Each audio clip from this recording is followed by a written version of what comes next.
Dit is die grootste dag in die wêreldgeskiedenis. Op die Christelike kalender is dit die dag wat die wêreld vir altyd verander het. Die kruis is kaal sedert Vrydag aand. Maar nou is die graf leeg, want Jesus het opgestaan en hy leef.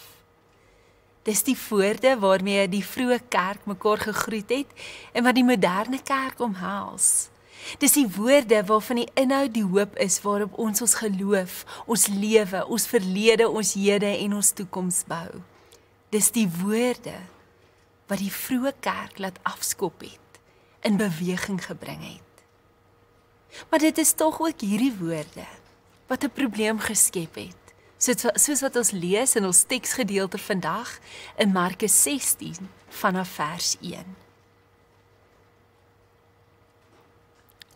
Toe die Sabbatdag verby was, het Maria Magdalena en Maria, die ma van Jakobus, en Salome reukolie geneem en die liggaam van Jesus daarmee te gaan balsem.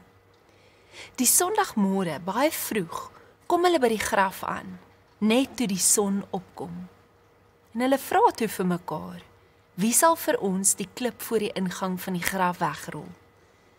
Die klip was baie groot, maar toe hulle opkyk, sien hulle dat dit klaar weggerol is. Toe hulle in die graf ingaan, sien hulle 'n jong man aan die regterkant sit met lang wit klere aan en hulle het groot geskrik. Moenie skrik nie, sê hy vir hulle. Julle soek Jesus van Nasaret wat gekruisig is. Hy is uit die dood opgewek. Hy's nie hier nie. Kyk, daar is die plek waar hulle vir hom neergelê het. Maar gaan sê vir sy disippels en in besonder vir Petrus, hy gaan julle vooruit na Galilea toe. Daar sal julle hom sien, soos hy vir julle gesê het.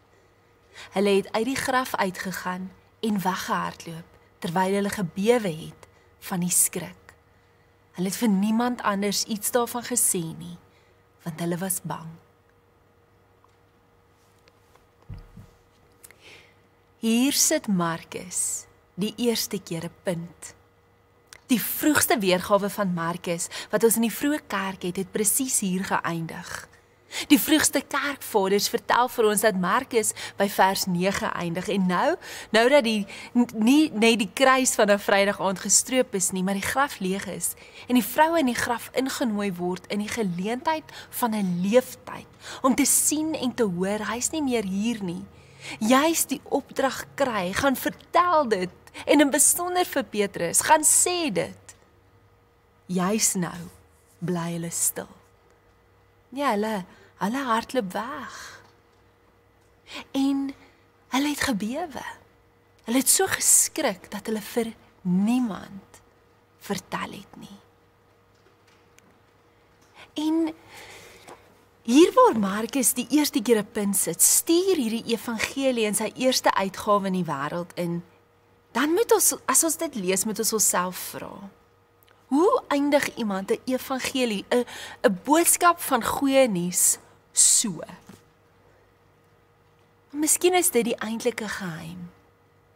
Die eintlike geheim dat Markus juis iets verstaan, ook na die leeggraf, van die lewe en van vrees en van hoe ek en jy ook in Jesus se teenwoordigheid is.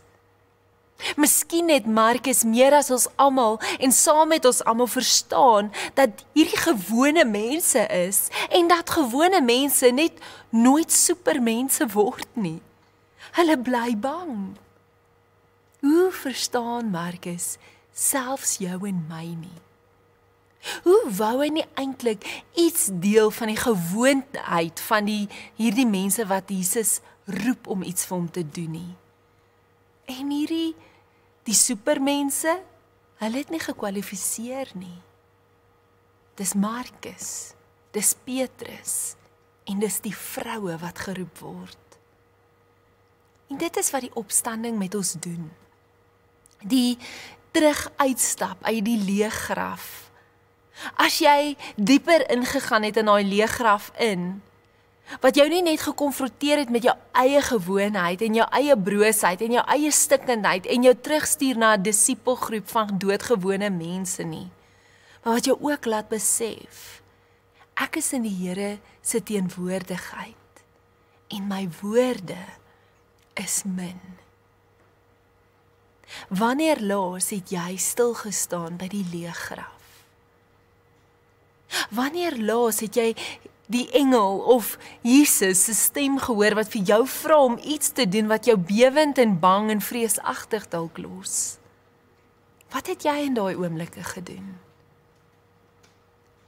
Hoe sou dit wees om in jou doodgewone menswees, jou stikkende menswees, vreesagtige menswees, te sit met die roepe van Jesus vir jou lewe nie? Hy wat sê, die dood is oorwin, die krag is leeg, die graf is leeg, ek het opgestaan. Jy is myne, en ek wil hê jy moet vertel van wat ek gedoen het, wie ek is, waarvoor ek en jy leef. Sal jy dit nie aangryp nie? Dalk wil jy in jou gebedstyd vir die Here vra vir krag om dit te kan doen. Die Here vra om jou te bemoedig en vir jou te gee wat jy nodig het om te waag om in 'n gesprek iets te deel van wat hy vir jou gesê het, beloof het of gewys het. Daar's krag in die opstanding en daar's krag in die goeie nuus deel wat vir ons gegee is. Kom ons bid saam. Here, help ons om verby ons eie tekortkominge te kyk. Help ons om nie stil te bly nie. En te gaan en te deel dit wat U vir ons vra. Dankie dat U opgestaan het. In die naam van Jesus Christus ons Redder. Amen.